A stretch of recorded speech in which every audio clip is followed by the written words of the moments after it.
NBA show. I'm Chris Vernon, and joining me as he does every week is Kevin O'Connor, a.k.a. Kevin O'Bomber, a.k.a. Kevin O'Concert, a.k.a. Kevin O'Conflict, a.k.a. Kevin O'Climber.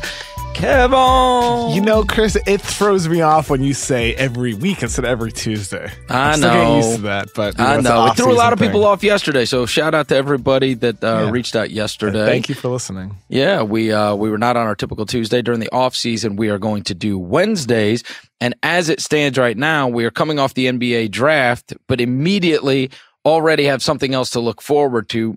In many people's mind, the most interesting part of the year, and this year could be the most interesting in a long, long time. We're 4 days away from free agency, Kevin. And then the Utah Summer League for rookies begins over the weekend, and then the Las Vegas Summer League soon after. But there will be meetings, there will be calls, there will be everything going on coming up this weekend. So you know what?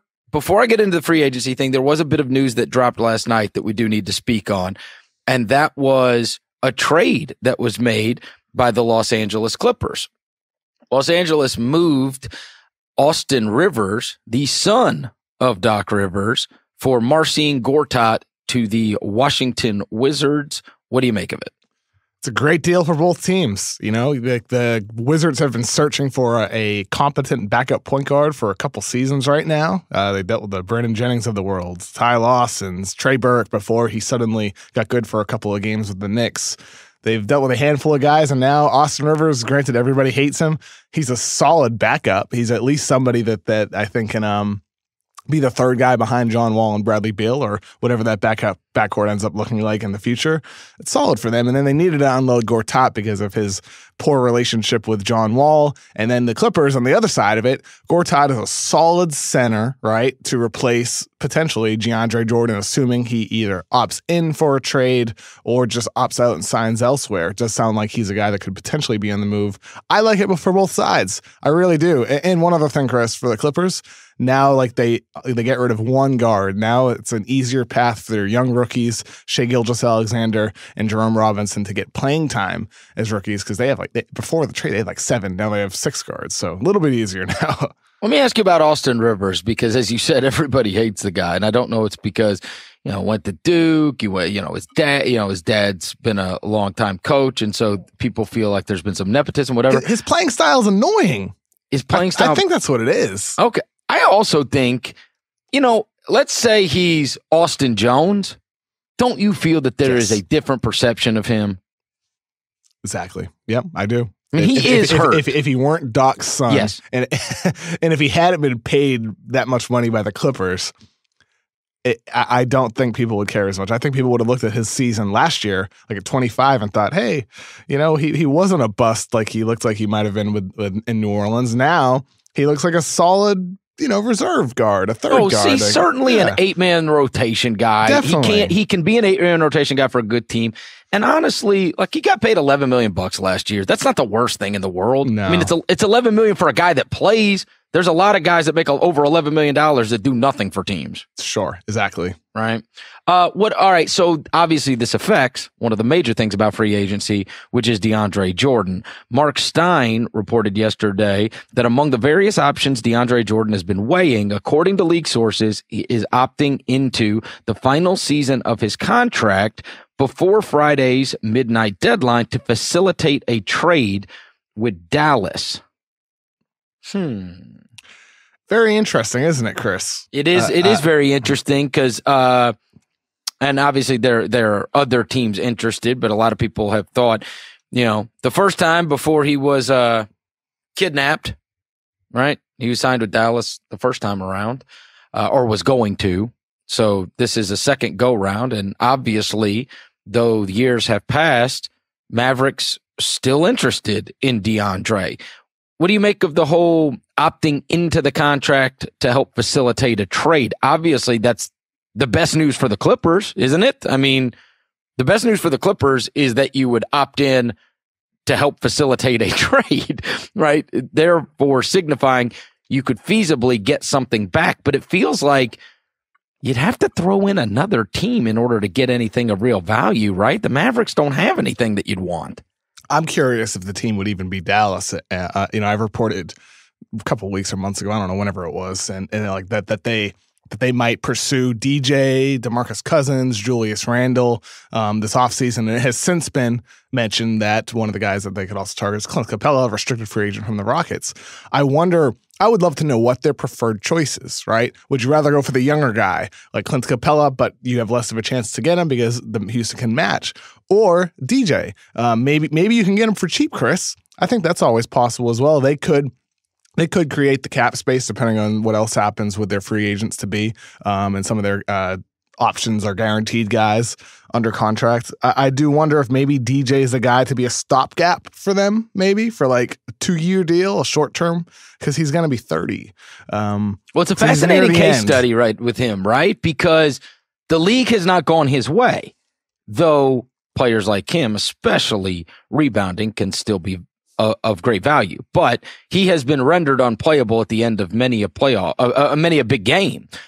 That being said, if you're Jordan, do you do the opt-in, get your 24 mil, and then play it out, a la Chris Paul, and then obviously there's more money available next year, and maybe you can play the market then and get your long-term deal? Or do you attempt to now cash in? Because I don't know, I guess it depends on which way the league swings, right? Is there, in the case that somebody with big guys is a big winner, then all of a sudden everything becomes a copycat league, and big guys, people start to think, oh, you need a big guy. Same way that right now, given the success of the Golden State Warriors, people have been anti-big guy. So a big guy would need to win big in order for there to be a sea change, and people say, well, you got to have somebody that can deal with bigs. But I don't know if that's, it stands to reason that's probably not next year. Yeah. And so what do you do from his point of view? I almost feel like I'd get the money now. I think if you're DJ, you probably would prefer to opt in. I don't think you're going to make that much money this season, right? I don't know if you're going to get a 4-year, $75 million deal. I'm not sure that money's actually out there for a center who's going to be 30 years old this season. He turns 30 in a couple of weeks, whose game is so reliant on athleticism. You're going to get that long-term deal. But maybe you are better off taking that long-term security, even if it's only like $17 million annually. That's going to be a tough choice for him and his agent. I do think going back for 1 year or being signed and being opting in then being traded elsewhere for one season is an intriguing route. I think, despite me mentioning his age, Chris, like, he's been really healthy basically his entire career. He hasn't had many health issues at all. Look at his games. This is his game since 2012-13 season: 82, 82, 82, 77, 81, 77. He's been durable. So theoretically, he could be durable moving forward as well into his 30s. That would also signify, let's say it's Dallas. It also signify that Dallas wants to be good again quickly. Oh, they do. They do want to be good. That's been like not rumored, but it's been known around the league for months now. Like that was really the genesis of the report I had before, where it was like they're going to chase Boogie, Jordan, Randall, and like I said, then since Capella's been mentioned as well, because they want to be good this year. And really, like, when you think about it, like, just look at their team. It actually would be a pretty solid roster if you add DJ to Harrison Barnes, who is solid within his role. Now you get Luka Doncic, you got Dennis Smith Jr. in his second season. Maybe his play elevates playing alongside other talented guys. Dirk, and playing maybe his final season or one of his final seasons, coming off the bench, draining threes, spacing the floor. There's some solid talent on the team. It's not a great team, but it's an okay team. Maybe they can compete for an 8 seed. I think that's the goal this year. Well, the scary part would be if Rick Carlisle simply can't take it, Mark Cuban can't take it in terms of the losing, right? And then they go and sign like Midland veterans.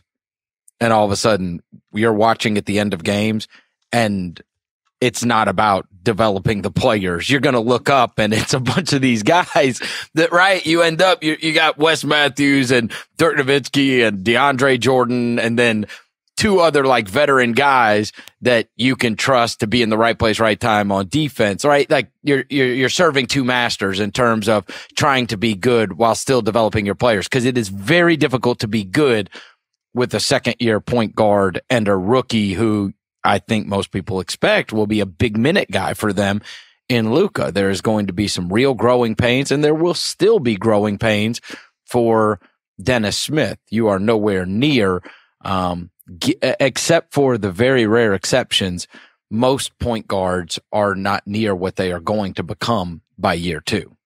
Definitely. You know, the learning curve for point guards is pretty steep. Before last year's draft, the 2017 draft, I talked to a couple all NBA guys at All-Star Weekend, and then during games during the season, like my questions to them was, what's the hardest thing to learn? You know, you're an all-star player. What was the toughest thing to learn as a point guard? And they've always said the pace of the game, the physicality of the game, the speed of the game.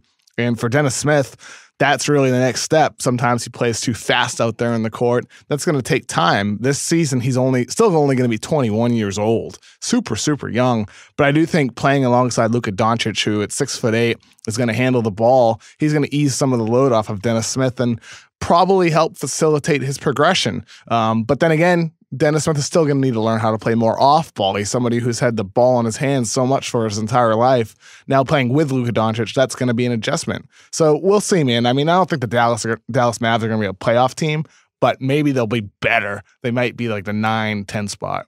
All right, let's go back to the trade real quick. And you know the first thing that ran through my mind when I saw that deal? Because everybody's obviously goofing about the Austin Rivers thing and his dad trading him and whatever else. The first thing that ran through my mind was, this is how do I say this? Yes, it's obviously, as you said, a trade that can help both teams, and certainly roster-wise makes all the sense in the world for Washington. But I also felt like this is almost like this is a nod to John Wall by that management. Because if you recall during the season, like, they clearly don't like each other, right? Gortat and Wall. I mean, almost never do you see guys publicly bickering. It was so bizarre during the year. Do you remember the all caps great team win and all this kind of stuff from Gortat? And then you saw their interactions throughout the year. Yes, they played together, but you could clearly tell that those guys were not on the same page and didn't particularly like each other, to the point where you know how badly you've got to not like each other to make it public and spat in public when one of the guys is hurt. And so I kind of felt like, hey, we've invested a boatload of money into John Wall. And so it's one or the other, because them coexisting has not gone particularly well. And so Gortat's the one we're moving. What do you think? Yeah, I mean, it definitely has partially to do with the relationship, and you're damn right about them spending a boatload of money on John Wall. I mean, he'll be making it to the $40 million range in the 2020s. That salary is going to get nuts. But look, I think it was definitely about the relationship, but it's also still about the team too. They needed a guard. And Austin Rivers is a solid guard. And maybe now, who knows? Maybe you go for a sign and trade for Boogie or something like that. Otherwise, your starting center is Ian Mahinmi. So we'll see what's next for him. Maybe they go for, I think David Aldridge mentioned Nerlens Noel, who I think is an underrated free agent this year. Maybe you go for him as your center as well. Okay, but beyond that, do you think it signifies also, this is something we didn't necessarily mention, does it signify also that the plan is not to have DeAndre Jordan in a Clippers uniform next year? If you attain Marcin Gortat, I mean, what are you doing, right? You get right in a league that has, the premium's been put on perimeter players. I don't think you're making that deal unless the expectation is that Marcin Gortat's going to be your starting center next year. It depends. It really does. If he opts in and you're able to try to able to find a trade partner, great, fantastic. But at least now, even if you do keep DJ, you have Gortat, who's a solid backup center. Really? Yeah. I mean, you traded all. I think you'd rather get off DJ's contract, sure, but doesn't mean you can. Yeah, I know, but do you make that deal if you're acquiring a backup center? I think it's a little different if you're acquiring your starting center. Because you have 100 guards in your roster. Like they have Milos who has a player option for the summer. Mm-hmm. They have Patrick Beverley, who non-guaranteed they'll pick that up. They have Jawan Evans, young player. Sindarius Thornwell, young player. They just drafted 2 guys, Shai Gilgeous-Alexander and Jerome Robinson. They have a ton of guards, dude. So it's like for them, unload Rivers and balance your roster a little bit. Now you add another big who's better than Boban. Sorry, any Boban fans.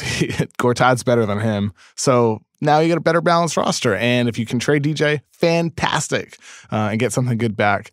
But if you can't, well, maybe during the season you can deal him. Well, and you know this. I mean, and this was off. This was not on the Ringer NBA show or Twitter or anything. This was just on our text. Our longtime producer Isaac is a diehard Clippers fan, and I always think to myself when I see deals like this, how do the teams, how do their fans react, right? And it seemed last night that Wizards fans were mad and Clippers fans were ecstatic. And so, right, like it is what it is, right? I see on one hand, my buddy Joe House pissed off. I see on the other hand, Isaac wants to go party. Hey, man, I can understand. A lot of Clippers fans hate Austin Rivers more than anybody else on the planet. So I get it. Shout out to Isaac. Shout out to his happiness. Let's move into free agency. And one of the things that dawned on me last night was what is the domino that's going to start everything. Now, there is a general sentiment that LeBron is going to dictate everything that goes on. But I did wonder yesterday if it's actually possibly Paul George that dictates everything that's going to go on. I don't think so. The reason I say this, I was talking to a prominent agent yesterday. And this is what he said. Sources. He said, I have, and it does not represent Paul George, by the way. And he said to me, I have always thought Paul George was going back to Oklahoma City. And I was like, what? And he said, people can talk all they want about making up the money. He's like, Chris, it's almost $50 million. He's like, you signed the deal and then 6 months down the road or a year down the road, whatever, then you try to get out. You force a trade behind closed doors. But you've got to sign that deal. And people could say, well, then by the next time he can just sign another deal. He's like, he's 32. He just got another thing done on his knee. Kid's had a broken leg. You know, it's like almost $180 million, right? Would be a 5-year max. I don't know if they're right, if that's what Oklahoma City puts on the table, but I think it stands to reason it's possible. That would shake everything up, right? Because that is the one. While everybody thinks LeBron's going somewhere, we think Kawhi could probably end up somewhere. That was the first time I had anybody tell me that they thought Paul George would stay in Oklahoma City because it was just too much money in order to not stay there. And I don't know all the semantics of all of it, but let's just say that could take place. They throw the 5-year, $178 million on the table. I think when I read it was 4 and 130 for the Lakers. So, I mean, it is seriously almost $50 million. I don't know, man. I forget. I said this on, I think, something we did last week at The Ringer. What's the difference in lifestyle? What's the difference in lifestyle between that sum of money? What's the difference, dude? It's like $50 million. It's like Kev. Dave Chappelle said. I said this last week, so I'm repeating myself, but I didn't say it here. But it's like Dave Chappelle said once on David Letterman. He's describing when he quit his show, and he said, "What's the real difference between having $10 million and $50 million? The only difference is $40 million. The difference in lifestyle is so minuscule." And for Paul George, what does make a difference? It's where you live. It's Oklahoma City. I mean, no, you'd rather have the money. Of course, that's what Dave Chappelle said. Like as a joke at the end. Yeah, of course, I'd like to have that extra $40 million. No kidding, you would. But for Paul George, it depends on where you live and where you want to raise your family and where your girlfriend with your kids where you want to raise them. It's about happiness and lifestyle and going to a place where you're happy every day. If he's happy in Oklahoma City and he can earn extra money, hell yeah, like that's perfect. But if he wants to earn a little bit less money, but still life-changing money and play at home in Los Angeles, fantastic. So we'll see what happens. I have always thought he was the 100%er.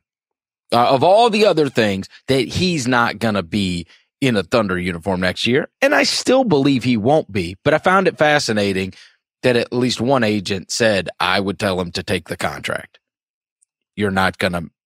But again, agents make commission. Agents make commission. What do you think an agent's going to say? He's like, oh, you gotta take the big money. Gotta take the big money. I understand. I don't know, man. I think there's certainly a chance that George does stay. I think that's real. I've heard similar as well, that he could potentially stay there. However, Chris, I do think, looking at the money, the only real difference would be in that 5th year of a deal. It's pretty similar through the first 4 seasons. So let me just lay that out real quick. So if he re-signs with the Thunder, the deals the next 5 years would be 30.3, 32.7, 35.1, 37.5, then 39.9. So nearly $40 million in that 5th year. However, the first 4 years signing with the Lakers or anywhere else is pretty much the same. It's like a little bit less over the 4 years, 30.3, 31.8, 33.3, 34.8. So you're earning about $6 million less over 4 seasons. It's that 5th year that's the difference. However, if you're Paul George and after the 21-22 season, you're still a great player, at that point, you might be able to make up that money by signing a max deal then. Maybe not. Maybe you do lose out on that $40 million in the 5th year. I don't know. I can't predict the future, but all I know is it's not much of a difference over the first 4. This is exactly the conversation I feel like we had about Hayward, right? And it is exactly the same thing. It is where he could theoretically make up the money in that 5th year. But the first 4 years, the difference is so minuscule. Yeah, but in fairness, he broke his friggin' leg the first game. Yep. You know what I mean? Like, I would love to think Gordon Hayward comes back and he is exactly what he always was and possibly better. But you never know. Of course, that's the thing, right? That is almost the cautionary tale. I mean, that injury looked worse than it probably what if he's actually not? was. What if he's not? If he's not, in 4 years, yes, he will have passed up making a boatload of money. Yes, so what? Well, you say that. Maybe it's just me.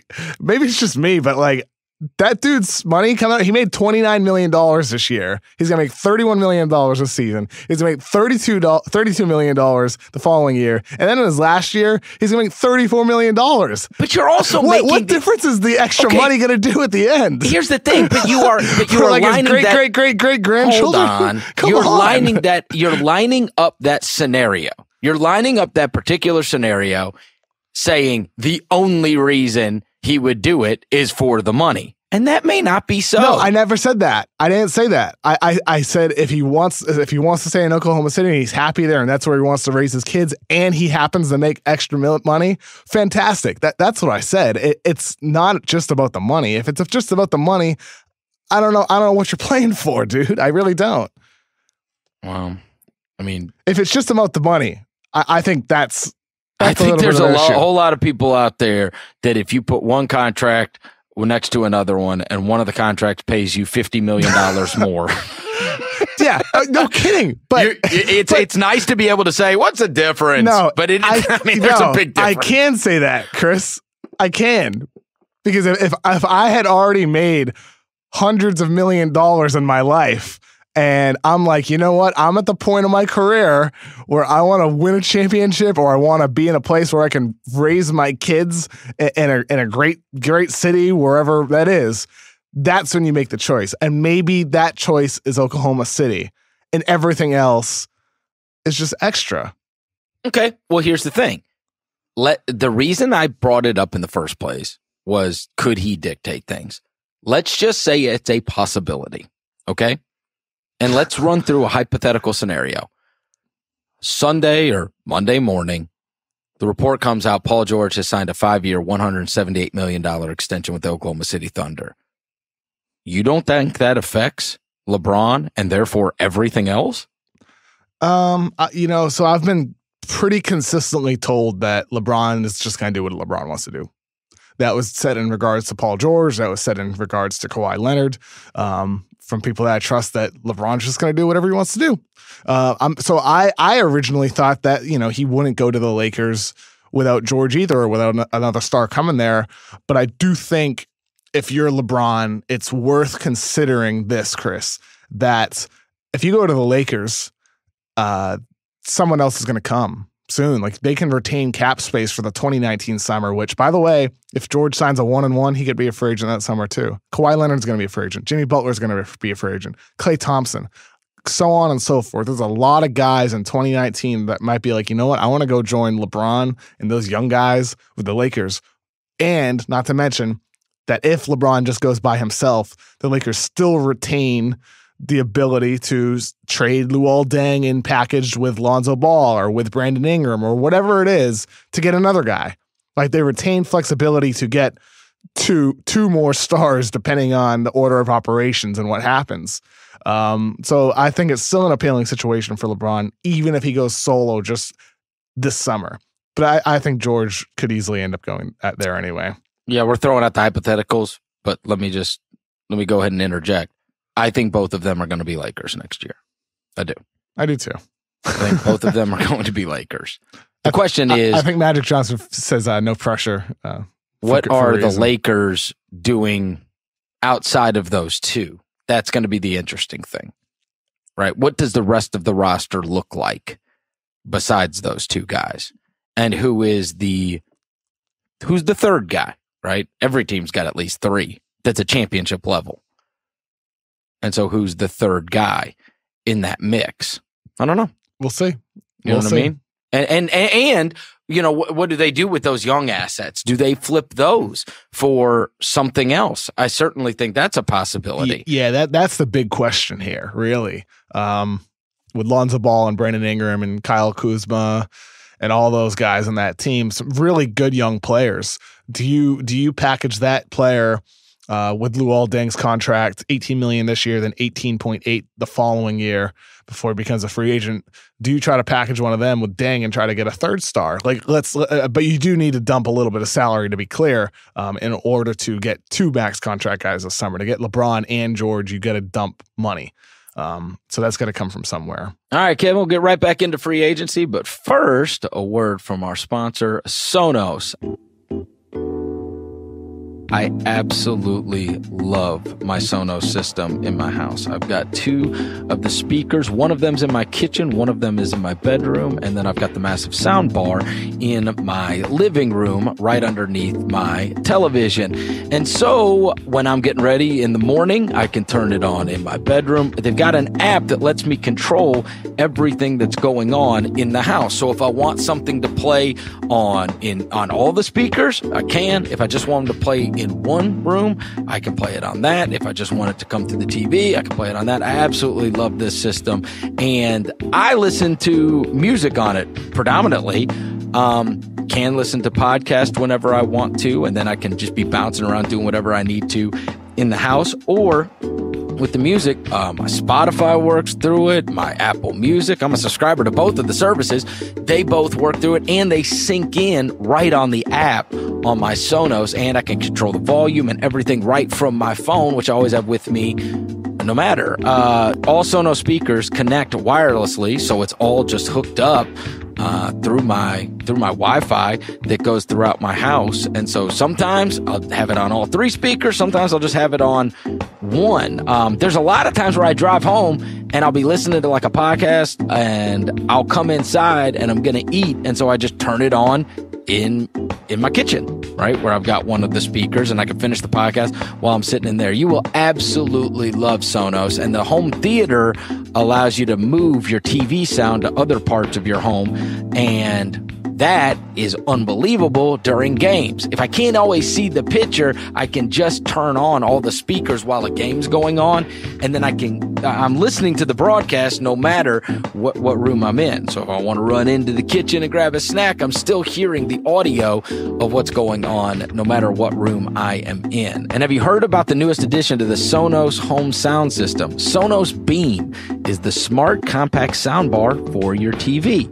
Great for mid-sized rooms and TVs, Beam is Amazon Alexa enabled for easy voice control and delivers brilliant immersive sound for movies, shows, and video games, plus music, podcasts, and more. And it's only $3.99. For bolder sound and larger rooms, Sonos has the Play Bar and the Play Bass. The Play Bass was the one that I have that I mentioned earlier. Pre-order Sonos Beam now at Sonos.com and start your home sound system today.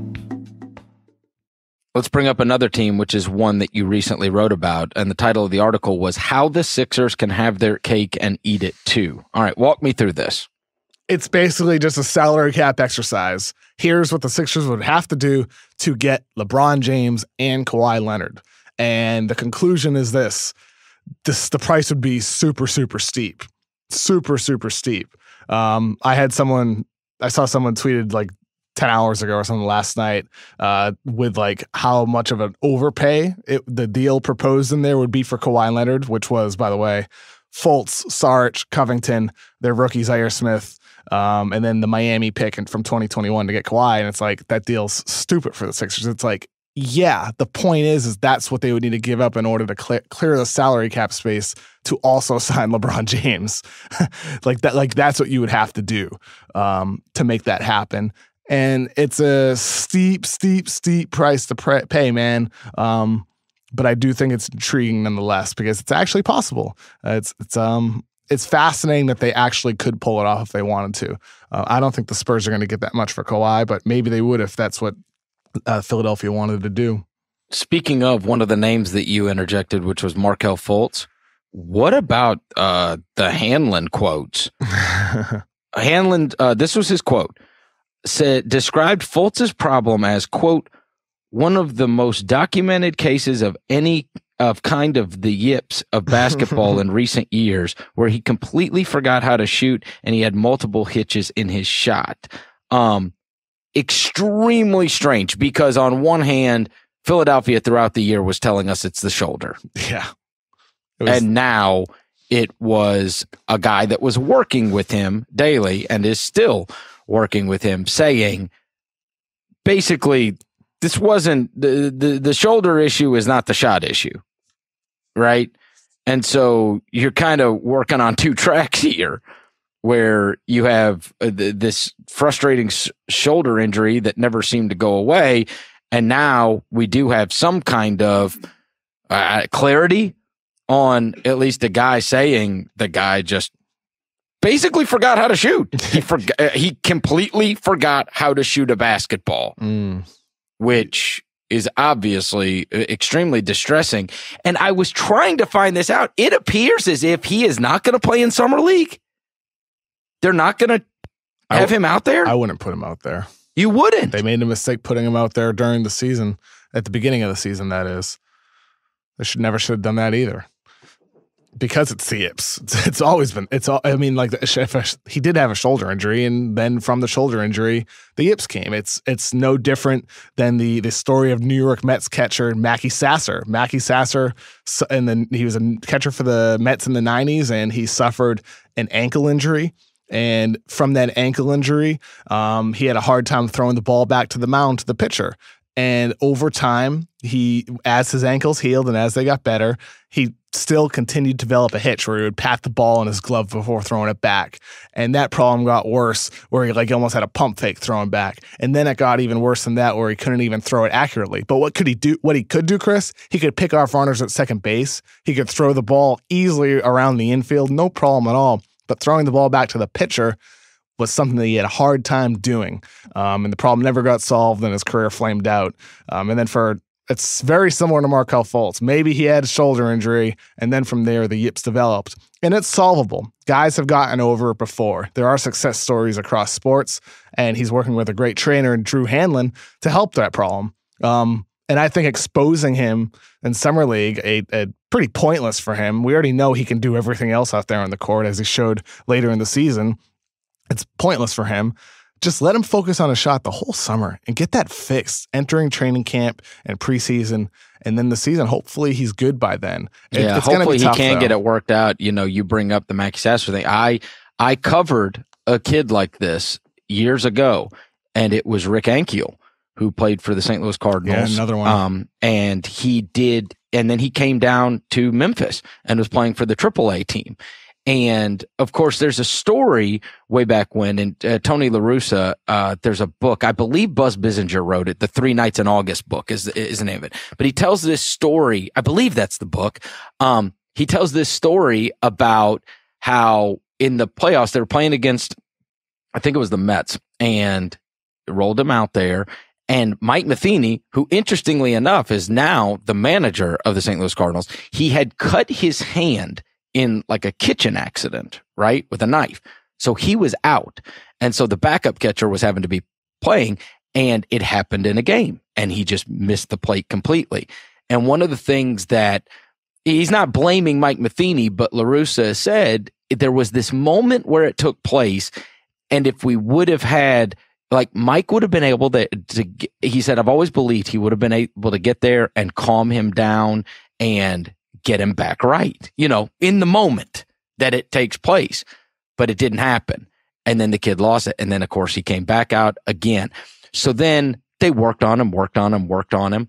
And I saw him the next year in Memphis. And Kevin, if you were sitting behind the plate, even up towards the first baseline, petrifying. I mean, I'm talking like it was not even like, like the old Bob Uecker in Major League. It's a bit outside.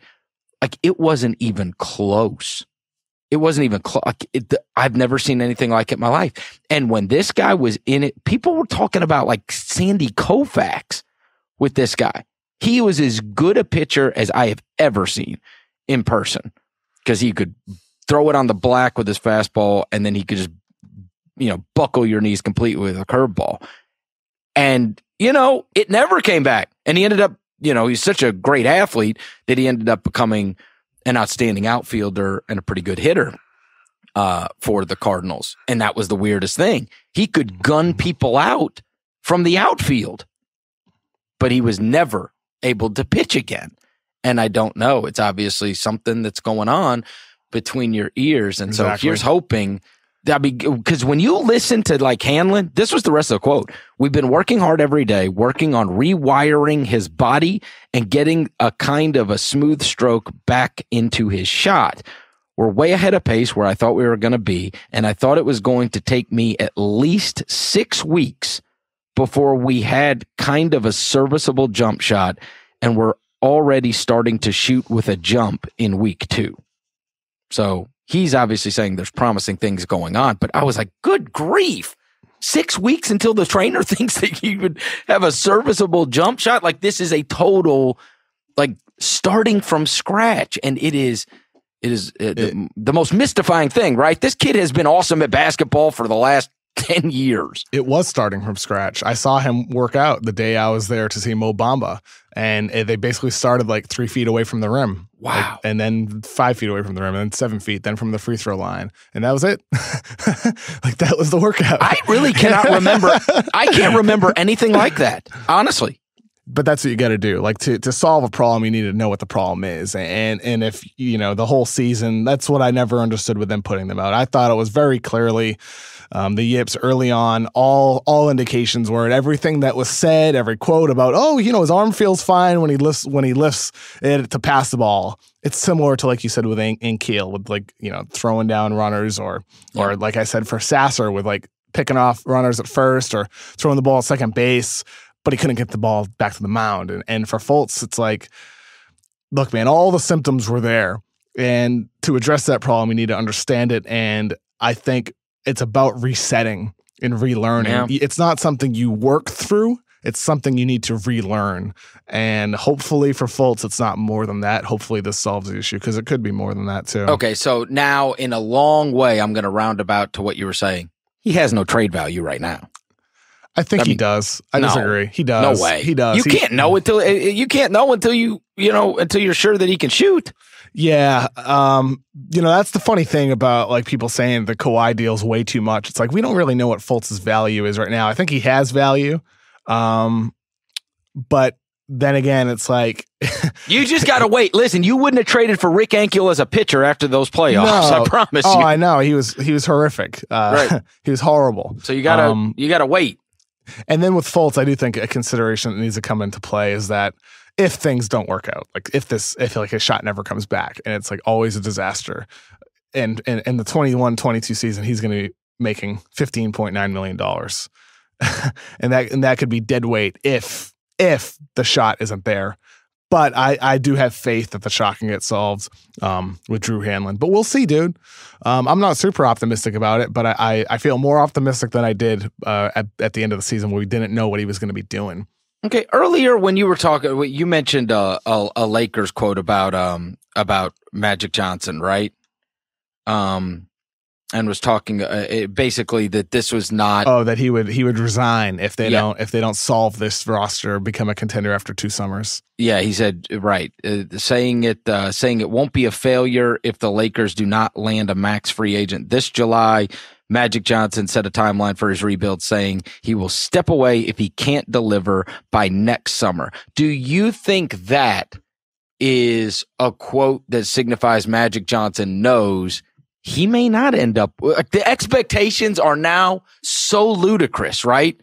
The expectations are from you, from me, from everybody. Everybody thinks that we're going to look up and Paul George and LeBron James are Lakers. And if next year it's Lonzo Ball and Brandon Ingram and they bring Julius Randle back. And sounds fun. Right? I'm just saying, if that takes place, do you think that he said that? Think he's playing possum, or do you think he's saying that because he has a inkling that this may not work out like like he's giving himself this extra year, or at least is in the quote saying, hey, if it doesn't happen by next summer, why would he say that now? It's certainly interesting. It's like Ramona Shelburne and Adrian Wojnarowski reported in February, I believe it was, right before the deadline or right after the deadline maybe. And they said at the time that the Lakers were recalibrating their focus to the 2019 free agency class. So it's been out there for a little bit, at least, for the past almost 4 months now. Time flies by. 4 months now that the Lakers could be turning their eye to the 2019 summer. But we'll see. Like, if you're Magic Johnson, you still don't know for sure. Nobody knows 100% what LeBron's going to do this summer. I think the Lakers are favorites. But even if you do get LeBron, you still need another guy, right? Like even if you do get one guy this summer, you still need to do more. The job is not done. One guy that we know they are not going to get, that we do need to mention, is a story that came out that the Nuggets filed paperwork to decline a team option on Nikola Jokic, which signified that they are going to clear the way for him to sign what will likely be a 5-year, approximately $147 million maximum contract in July. I feel like you had really cooled on Jokic last year. Do you think that this is a wise move, the full max for Jokic? You have no other choice. I agree. No other choice. And to be clear, I like Jokic. I really like him a lot. But he has a long, long way to go on the defensive end of the floor. He's 23. Exactly. And he averaged like 19 and 11 and 6 assists. This is what we talked about, right? Like where Marc Gasol at this time, who people often compare him to on the offensive end of the floor, Marc Gasol at this point was not in the NBA. Like he wasn't in the NBA yet. Marc Gasol was a rookie at 24 years old. So like the Gasol comparisons, Jokic is ahead of the curve. But Marc Gasol became one of the best defensive players in the league. He was a defensive player of the year in 2012, 2013. He was an all-NBA player. He was an all-defensive player that year as well. He's really, really good for a long time on both ends of the court. Jokic right now already is an awesome center. Yeah. One of the best passing centers in the game. He is the best passing center in the game. One of the best of the century, really. But the defense is a problem.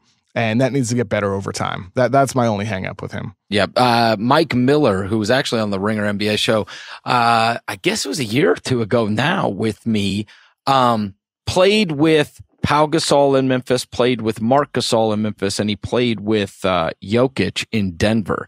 And that year that he was there, when he came back into town, I asked him, I said, I was asking him about all the different players, right? The young guys on the team, Gary Harris and Moutier and whatever else. And he said, and this is before Jokic had blown onto the scene, right? And he said, I'm telling you, the one is Jokic.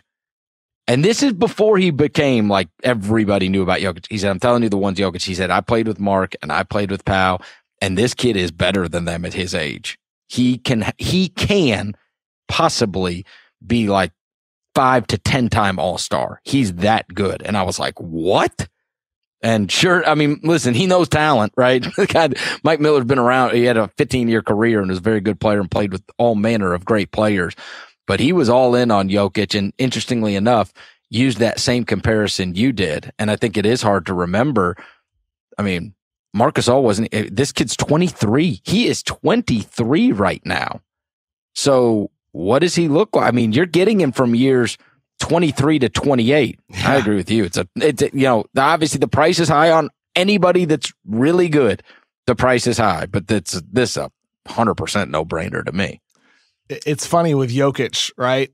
I've had a lot of misses with like ranking players in the draft, and I've had some hits too. And like Jokic is a guy I feel good about, right? Where I had him ranked 27th in his draft, and like that was higher, I mean, than he was a lot of places. I feel good about that. But even with him, it's like, man, like I wish I had him even higher. Like his talent was apparent on the offensive end of the floor. But the question then, Chris, entering the draft with him is really just the same question now. It's the same thing. It's defense. What level does he reach on that end of the floor? What conditioning does he get to? How much more does his foot speed improve on defense? He's never going to be a shot blocker like that. But if he can become a really good positional defender, that's going to be great for him. And already, I mean, I feel confident that can happen. I do. But right now, it's not there yet. And to Mike Miller's point, I do think Jokic could end up being better than those guys as well, because his passing is on another level, dude. 6 assists per game this season. Well, yeah, but put aside the numbers, like throw away the numbers. Like his passing is great. Beautiful. But in fairness, they play without a real point guard. Yeah, but so what? They can play without a real point guard because they have the best passing big man in basketball. Yeah. Like if there is one thing, and I'm talking, this is minute, and I'm telling you, it's a no-brainer. There's one thing. I've seen so many guys get in like the most unbelievable shape in their life in a contract year. He did not apply to that. No, he didn't. You know what I mean? Like, you look at Julius Randle and he's built like a brick shithouse now. And it's like, oh, well, stands to reason, right? I mean, no offense to him, but I mean, they did kind of line up. Whereas Jokic, I mean, you ain't telling there's any difference between a contract year and a non-contract year with that dude. And maybe that should make me trust you more if you're like all of a sudden not getting in the most unbelievable shape ever when it's contract time. For sure. And that's also a factor too. I mean, I just pulled up my scouting report from 2014 on him, and the last note on the page is conditioning may also be a problem. Looks like he gets burnt pretty quickly during up and down games. Production drops. Mm-hmm. And that was true at the time. And he's still not the he's not chiseled. he's not chiseled even to this day, 4 years later. Okay, but maybe someday he will be chiseled. Everybody's talking about, obviously we had to cover DeAndre because of what took place last night, given the trade. Everybody's talking about, Paul George and LeBron James and where does Kawhi end up? And clearly that's going to get all of the interest, clicks, whatever else. Give me a free agent whose destination maybe people aren't talking about every single day, yet interest you greatly. Where a particular player ends up. Is there anybody that is a current free agent upcoming for, 4 days from now when we are recording this, that piques your interest outside of the monster guys who inevitably will cause dominoes to fall? The bigs. Clint Capella, restricted free agent. Is somebody going to give him a 4-year, $80 million deal, or are they going to go full max for Clint Capella? Young, getting better each season. DeMarcus Cousins, is Dallas going to pursue him, or let's say the Lakers get LeBron, or let's say the Lakers don't get anybody. Do they give a full 1 year max, like a prove it contract to Boogie? LeBron has previously called Boogie, I believe, I don't think this is untrue, the best big man in basketball. I think he said that before. So Boogie has a prove-it contract. Julius Randle, I'm curious to see what all these big men, Derek Favors and so on, get this summer. That's of interest to me, Chris. How about you? I could not give money to Cousins. I couldn't. I know. Me neither. I mean, I'm sorry, but and I hope. Listen, I hope that kid who was, obviously one of the best players in the NBA talent-wise last year before he got hurt. I hope it goes differently for him than virtually everybody else. But I mean, I've seen these guys. We saw Rudy Gay come back, and Rudy is a talented enough guy that he's going to be okay, right? And he's still going to have another. He's a free agent. He's going to get another contract, and he's going to go forward, and he'll be a valuable bench player more than likely on a team. Wes Matthews was one of the best two-way point guards in the entire NBA. I just dealt with it with Chalmers, who missed an entire. He didn't even play the next year after he blew out his Achilles, and then came back and played last year. And it can have. And now you're talking about a big 7-footer. Like, he's not like a slight 7-footer, right? There's a lot of weight that's going on that. I would do the wait and see contract too. I would do the wait and see on him, because I don't know, man. I could not sign a long-term deal to a guy coming off Achilles, because the results just have not been good, especially in the first year back. And so here's hoping he's different than everybody else, but that's the worst injury to me. Hopefully he comes back and starts playing some defense. Well, I think you're probably asking for something that's not going to happen. I think so too. The other ones are like those middle guys, because now we have, when you're talking about Paul George, 130 or 180 million, this, like, it feels like it is so hard to gauge what that, like, middle class of player is going to get. So that would be my answer to that.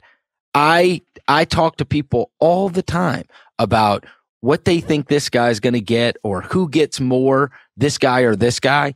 And it feels like this year, more so than any other year, people have a hard time coming up with an answer, right? So I'll just give you an example, right? Let's lay them. I'll give you 3 players right now, right?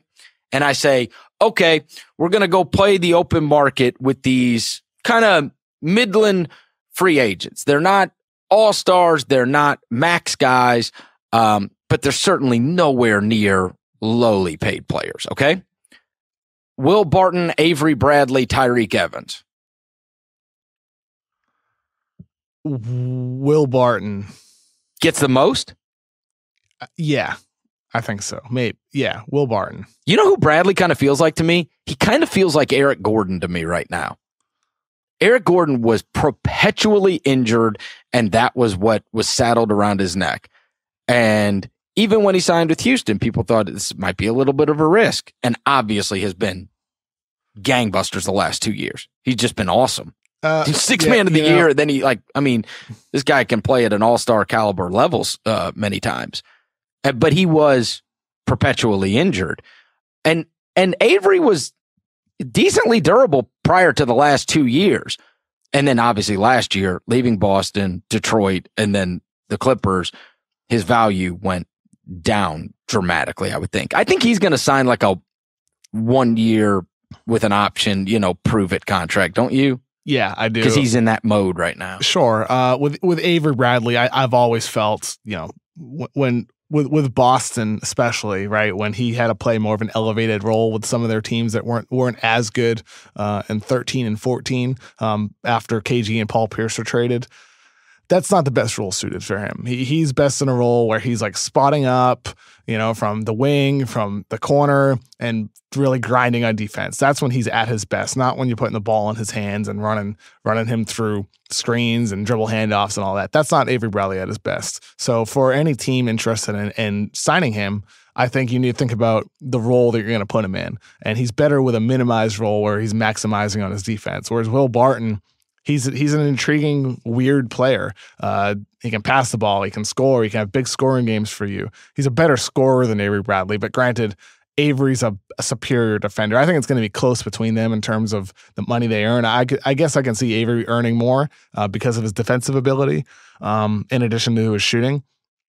But I can see Will Barton getting a good deal too. Well, let's throw in Caldwell Pope. No, not him. Do you think Caldwell Pope gets a better deal than Tyreek Evans? Here's the thing. We don't know because Caldwell Pope got the big 1 year deal, right? With the Lakers, just like JJ Redick did with the Sixers, the 1 year, $23 million. Like that could be out there for one of those guys if they bide their time. I'm just saying, like, all of these guys, Kev, when we're talking about KCP, and we're talking about Avery Bradley, and we're talking about Will Barton, and we're talking about Tyreek Evans, and we're talking about Marcus Smart even, I have no idea what kind of contract Marcus Smart's going to sign. None. I know what he wants, but I don't know what the market's going to dictate on him. I mean, is somebody really going to throw $12 to $15 million? Maybe. I don't know. That's what I'm saying. Like, we've got the sure things, like the unbelievable players. We kind of know what they're going to get paid, and it's just a matter of them choosing. But all of this kind of what we would call the middle class, it could show up. And I did wonder, like, let's say Jamal Crawford's deal, or not Jamal Crawford, Lou Williams' deal. You remember that in the middle of the season? And people were like, well, geez, that's not that much. Like, did that signify that that's about the range? Because I think you could fairly throw Lou, even though he's better than most of those that I named, but that would be a roundabout, number that they would get. And so for your team, you'd be like, Lou Williams gets paid like $10 million. Like, what? We ain't paying you 15. He doesn't even get paid 10. Yeah, no. He's going to get paid 8 the next 3 years, $8 million in the next 3. And so is that going to be non-guaranteed the last year? I know. So is that going to be a standard, or is that going to be the exception to the rule of what these kind of middle tier guys get? They're really good. They're not all-stars or sure thing all-stars. And maybe they've got some kind of knock against them, whether it's injury or whatever it may be. I don't know. I really don't. I can't predict this year at all. Whereas it felt like you could used to say, like, he'll probably get like, 3 and 36 or 4 and 40 type of deal. I don't know. These guys could sign for anything, and I would be like, okay. I mean, we'll obviously comment and say it's good or bad. But I mean, you brought up Clint Capella getting $20 million. Clint Capella? Like, I got to at least be able to throw it to you and you can get me a bucket outside of finishing a dunk. Oh, come on. If I'm paying you $20 million. Golly. What? I got to be. You think that's unreasonable to say I should be able to throw you the ball and get me a basket? It depends on the team context, Chris. Like, if you have well, other hell, guys. I could. If don't say you could do what Clint Capella does. I can't, clearly.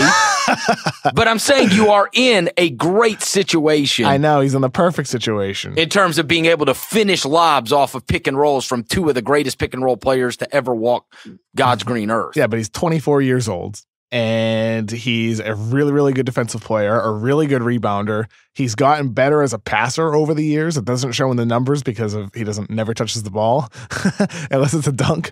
But he's better at passing on that little short roll to corner three shooters. And that's been impressive to watch that development over the years because he certainly was not that level of a passer when he was playing international basketball before entering the draft in 2014 when he was drafted by the Rockets.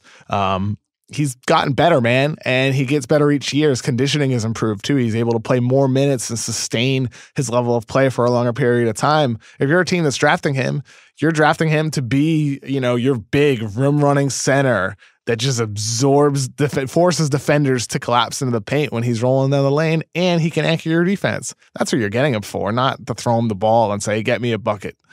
I know you love Clint Capella, but you go ahead and spend $20 million on him. I'll find somebody else.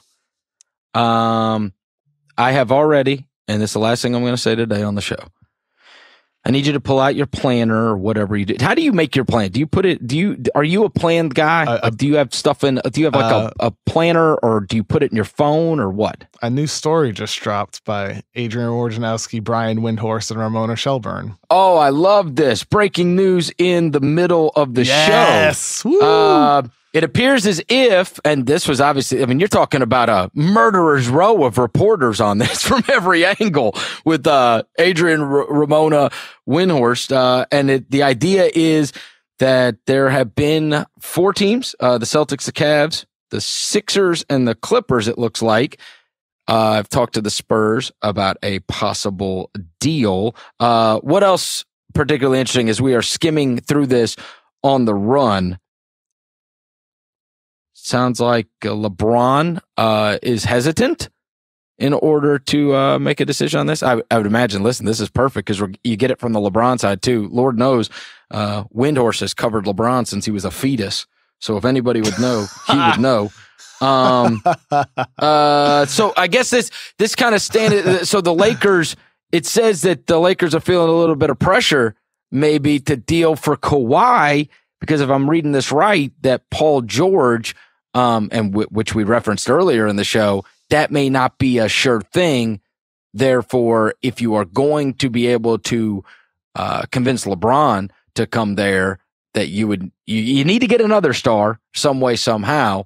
God, I feel like they've got the best to offer, don't you? Like if you're San Antonio and you're saying, all right, we're not like, something's got to give here. And I know that there have been reports that they have very little interest in trading him to the Lakers. But let's just say they've got the best young assets, don't they? I mean, I would 100% make sure I get Ingram back. 100%. Like that's non-negotiable. I've got to get Ingram back. And then I try to snag a couple of their other young players. Maybe I can get a Alonzo or a Kuzma or whatever. I mean, I am like a sign and trade for Julius Randle too. That was also recommended in this, including him, not just him. So it would be Ingram and Randle? I don't know. Maybe something else. Could be more. Yeah. Yeah, no. They've got the best young assets, don't you think? No. Yes. I don't. Maybe. It depends on if they're putting Brandon Ingram on the table. That's what I'm saying. I'm including Ingram. And if that is so, Ingram's the best. I think Ingram's going to be an all-star. I'm a big Ingram fan. Yeah. I think he's going to be an all-star. And so, yes, like I would want him back.